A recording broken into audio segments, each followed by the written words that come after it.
अंतर्राष्ट्रीय योग दिवस के अवसर पर जैसलमेर के खूड़ी क्षेत्र में आयोजित राज्य स्तरीय कार्यक्रम में मुख्यमंत्री भजनलाल शर्मा ने योगाभ्यास कर प्रदेशवासियों को स्वस्थ जीवन का संदेश दिया।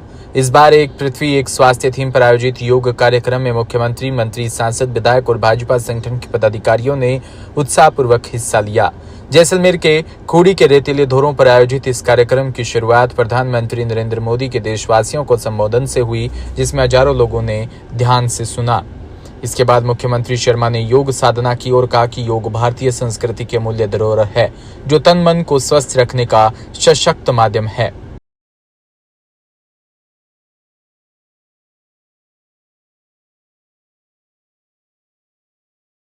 राजधानी जयपुर में मेदांता मेडिसिटी द्वारा 11वें अंतर्राष्ट्रीय योग दिवस पर एक जागरूकता सत्र आयोजित किया गया। सत्र में थैलेसीमिया और एप्लास्टिक एनीमिया जैसे गंभीर रक्त विकारों पर चर्चा की गई। कार्यक्रम की अध्यक्षता डॉक्टर सत्यप्रकाश यादव ने की। वहीं जो मेदांता गुरुग्राम में पीडियाट्रिक हेमेटो ऑन्कोलॉजी व बोन मैरो ट्रांसप्लांट से के डायरेक्टर है, उन्होंने बताया कि बोन मैरो ट्रांसप्लांट इन रोगों का कारगर और स्थायी इलाज है, परंतु जागरूकता और संसाधनों की कमी इसके रास्ते में बड़ी बाधा है। सत्र का उद्देश्य हेल्थ प्रोफेशनल को शिक्षित करना और भ्रांतियों को दूर करना और जीवन रक्षक इलाज की जानकारी देना था।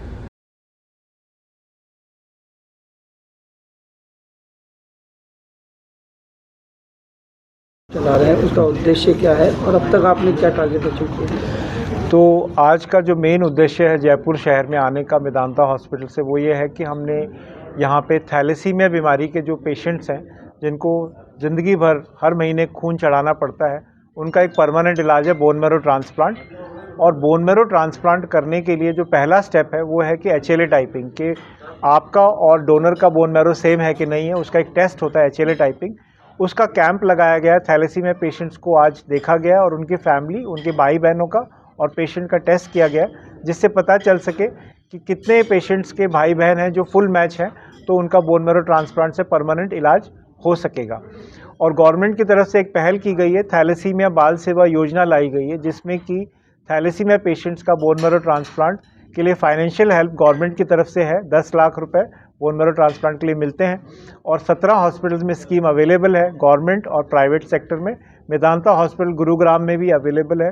तो जो पेशेंट्स अफोर्ड नहीं कर सकते ट्रांसप्लांट, जिनकी सालाना आय 8 लाख से कम है और 12 साल से कम उम्र का बच्चा है थैलेसीमिया का और उसको ट्रांसप्लांट की ज़रूरत है, वो इस स्कीम का लाभ उठा सकते हैं और अपने बच्चे का ट्रांसप्लांट करा सकते हैं। और हाँ जी, जिस आज जयपुर में कैंप लगाया गया वो कौन सा हॉस्पिटल? JK लोन हॉस्पिटल में आज हमने HLA टाइपिंग का कैंप लगाया थैलेसीमिया पेशेंट्स के लिए, जिसमें करीब 200 पेशेंट्स वहाँ थे जिनका आज टेस्ट हुआ है।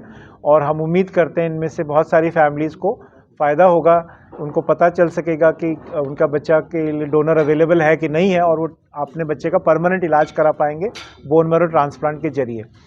तो थैलेसीमिया की जो बीमारी है, हर साल करीब 10,000 बच्चे पैदा होते हैं इंडिया में थैलेसीमिया मेजर के, और लाखों में तादाद में ये पेशेंट्स हैं जो कि हर महीने ब्लड चढ़वाते हैं। और ब्लड बैंक की कमी है इंडिया में और ब्लड इजीली मिलता नहीं, और साफ़ ब्लड जो कि HIV, हेपेटाइटिस B, C से फ्री हो, ऐसा ब्लड मिलने की भी संभावना थोड़ी सी कम रहती है। छोटे शहरों में ब्लड नहीं मिलता है, तो बहुत सारी प्रॉब्लम्स हैं।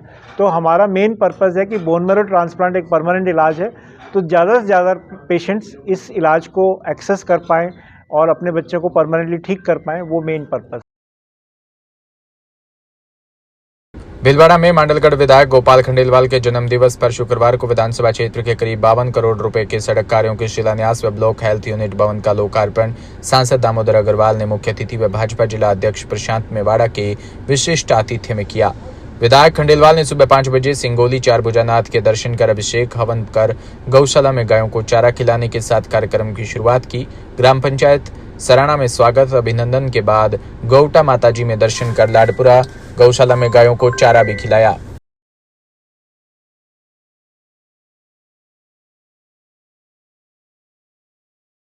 झालावाड़ में आज 11वें अंतर्राष्ट्रीय योग दिवस पर एक ब्लॉक स्तरीय मुख्य समारोह आचार्य सुधा सागर जी महाराज सभागार में एक पृथ्वी एक स्वास्थ्य थीम पर आयोजित हुए कार्यक्रम का शुभारंभ दीप प्रज्वलन कर अतिथियों के स्वागत सत्कार के पश्चात 6 से 6:30 बजे से 7 बजे तक माननीय मुख्यमंत्री नरेंद्र मोदी का योग पर आयोजित टेलीकास्ट प्रोग्राम, जो कि विशाखापट्टनम से प्रसारित किया गया था, का लाइव टेलीकास्ट सभी सहभागियों को दिखाया गया।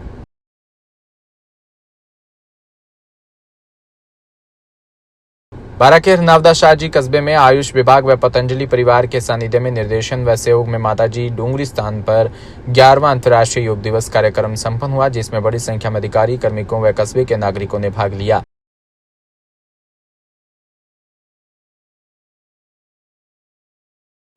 भरतपुर के रुदावल में हनुमान मंदिर पहुंचे सेप्रो प्रधान दुष्यंत बघेल और सेप्रो प्रधान दुष्यंत आज रुदावल स्थित हनुमान मंदिर पर दर्शन करने पहुंचे। प्रधान ने बजरंगबली के दर्शन कर पूजा अर्चना की व क्षेत्र में लोगों के लिए चैन शांति की दुआ मांगी। शुरू से ही यहाँ ऐतिहासिक मंदिर बना हुआ है रुदावल वाले हनुमान जी के नाम से। यहाँ आस्था का केंद्र है, शुरू से बना हुआ है और मैं पहले भी आता रहा हूँ।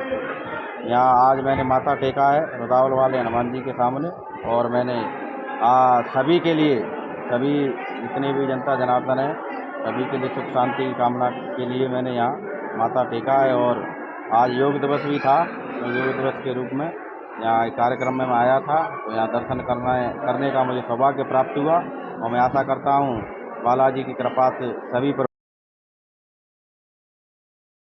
भरतपुर के रुदावल तहसील के आदर्श गांव भवनपुरा में खेरिया मोड़ से भवनपुरा तक चल रहा सड़क निर्माण कार्य पूर्ण होने से पहले ही आए विवादों में और ग्रामीणों ने ठेकेदार और पीडब्ल्यूडी विभाग के अधिकारियों पर लापरवाही के आरोप लगाए।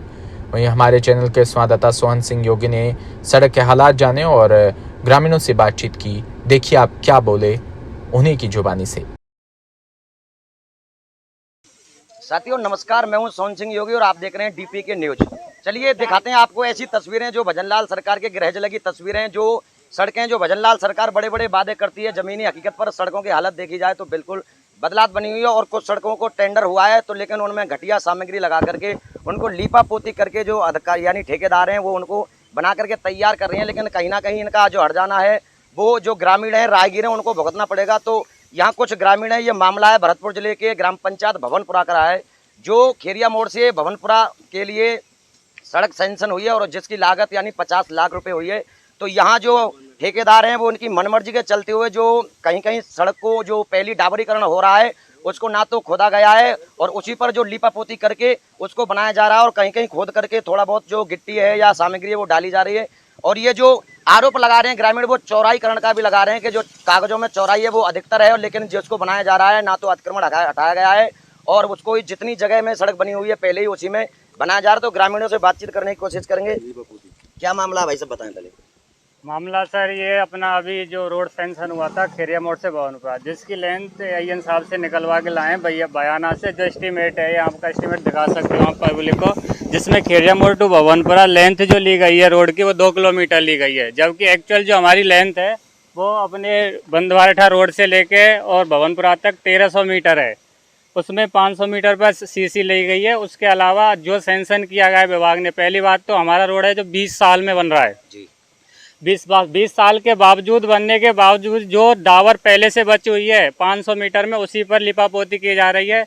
साढ़े 12 फुट या 13 फीट की तो डावर डाल बता रहे हैं और 3-3 या 4 फीट की वो बता रहे हैं पटरी एक साइड तो बिल्कुल है नहीं, आप दिखा सकते हो बिल्कुल बेधड़क एक साइड पटरी है, लेकिन उसकी कोई सफाई नहीं है, वो अतिक्रमण हुआ है जिस प्रकार से बना हुआ है।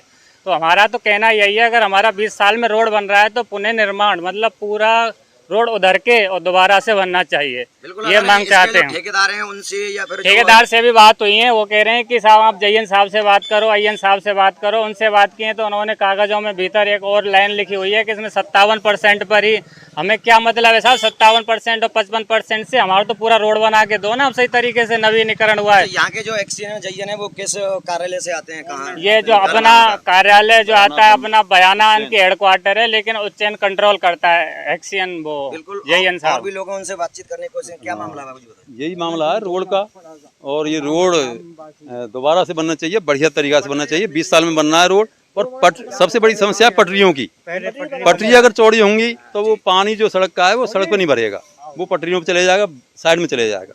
तो हमारा यही है कि सबसे पहले, और ये पटरियों को बना नहीं रहे, ये क्या डावर करके चले जाएंगे और पटरी माही की माही रह जाएंगी। तो पटरी बननी चाहिए। हमारी मतलब गाँव वालों का ये कहना है पहले पटरी बननी चाहिए साइड में, जिससे चौड़ाई हो। जो अतिक्रमण लग रहा है, अतिक्रमण जो मुड्डी गड़ रही है उन मुड्डियों को हटाया जाए और चौड़ाईकरण, जिससे कि आने जाने वालों के लिए कोई समस्या ना हो। और वैसे तो इसकी 72 फुट की चौड़ाई है PWD विभाग के अनुसार तो, लेकिन अधिकारी सुनवाई नहीं कर रहे हैं हमारी। हम काफ़ी मतलब वो कर रही है हमने कोशिश, लेकिन अधिकारी सुनवाई नहीं करते हैं, अधिकारी सुनवाई नहीं करते हैं और ठेकेदार तो मनमानी। आप क्या करोगे? हम तो ये है कि रास्ता ये काम को रुकवाया जाए, जब नहीं सुनने तो ऐसे बिल्कुल नहीं बना देंगे, सब का फायदा है। फिर तो इतने दिन आते रह रहे ऐसे, अब और रह लेंगे ऐसे में। नाम तो नहीं होकर रोड बने को सरकार बनाएगी। फिलहाल में आपने किन किन अधिकारियों से बात करने की कोशिश की है? JN, IN, एक्सियन सबसे बात की है। वे यही दे रहे हैं कि अभी तक तो एस्टीमेट के हिसाब से होगा। क्या है कुछ नहीं है, या में कछु ना है साहब। इसमें लिखा हुआ है परमानेंट रेस्टोरेशन। इसका मतलब है पूरी तरह से नवीनीकरण होगा रोड का, लेकिन उन्होंने अंदर ऑनलाइन ऐड कर रखी है कि 57% पे आपकी डावर डली हुई है, उस पर ही डावर डालेंगे। नहीं चाहिए ना भाई हमें ऐसा रोड, हम क्यों बनाए? क्यों गवर्नमेंट 50 लाख खर्च करे तो 50 लाख के हिसाब से रोड बना के दे दो, मत बढ़ाओ। चौड़ाई जो चौड़ाई आपने एस्टीमेट में दी है उसके हिसाब से दो, लेकिन दो तो उसको परमानेंट तरीके से उखड़ जाएगा। बरसातों में उखड़ जाएगा। आप देखो दोनों साइड में इस प्रकार से डोर डली हुई हैं जैसे कि नहर चलेगी यहाँ होके, बरसात में पानी भरेगा पूरे रोड पर, बताओ कैसे चलेगा रोड? और साहब जो JN और एक्सियन है इनसे बात हुई तो ये बोलते हैं कि हमने दोनों तहसीलदारों को ज्ञापन दे दिया है, बयाना और रूबास, तो और पटवारियों के लिए दे दिया है। ना कोई पटवारी आया है यहाँ देखने के लिए, मौके पर कोई भी नहीं आया है यहाँ पे। और भी ग्रामीण मौजूद है, क्या कहना है बाबूजी? जमीन का सबको पैसा मिल चुका है, सभी ने अपना अपना हक ले लिया है और रोड को बीच में सेंटर में से नापा जाए और दोनों बराबर बराबर बराबर पट्टी बनाई जाए। रोड में जगह जगह घूम दे रखा है, घूम को मिटाया जाए। बिल्कुल देख सकते हैं ये जो तस्वीरें मुख्यमंत्री भजनलाल शर्मा के गृह जिले की तस्वीरें, और ये मामला ग्राम पंचायत भवनपुरा का है। यहाँ जो सड़क है चौड़ाईकरण और जो नवीनीकरण हो रहा है तो उसमें कहीं ना कहीं लापरवाही बरती जा रही है। ग्रामीणों का आरोप है कि ठेकेदार और जो अधिकारी हैं वो मनमर्जी करते हुए नजर आ रहे हैं। तो यहाँ ये प्रदर्शन कर रहे हैं। इनका कहना है अगर समस्या का समाधान नहीं हुआ तो इनका प्रदर्शन। भीलवाड़ा में जाट कर्मचारी वेलफेयर सोसाइटी द्वारा प्रतिभा सम्मान समारोह 2025 का आयोजन किया गया। यह आयोजन टाउन हॉल में किया गया। कार्यक्रम 192 प्रतिभाओं का सम्मान किया, जिनमें 10वीं और 12वीं और में 80% से अधिक अंक लाने वाले छात्र और नवचयनित सरकारी कार्मिक शामिल थे। समारोह के मुख्य अतिथि पूर्व राजस्व मंत्री रामलाल जाट, नगर निगम एमाराम चौधरी और नगर निगम महापौर राकेश पाठक विशिष्ट अतिथि के रूप में उपस्थित रहे।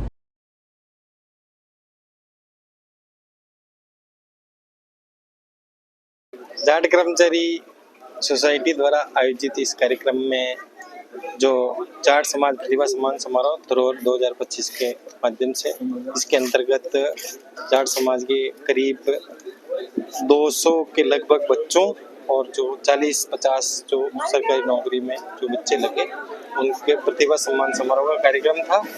और इसमें पूरे जिले से 10वीं के 12वीं के और जो भी नीट RS इनमें जिन के भी फर्स्ट ग्रेड कॉलेज सभी बच्चों ने इसमें पार्टिसिपेट किया। मुख्य उद्देश्य ये था कि भाई जो 10वीं 12वीं में ग्रामीण परिवेश के बच्चे हैं उनको सम्मानित करना और उनको मोटिवेट करना और भविष्य में निकट अगले वीक के अंदर काउंसलिंग प्रोग्राम के माध्यम से उनके करियर को सही दिशा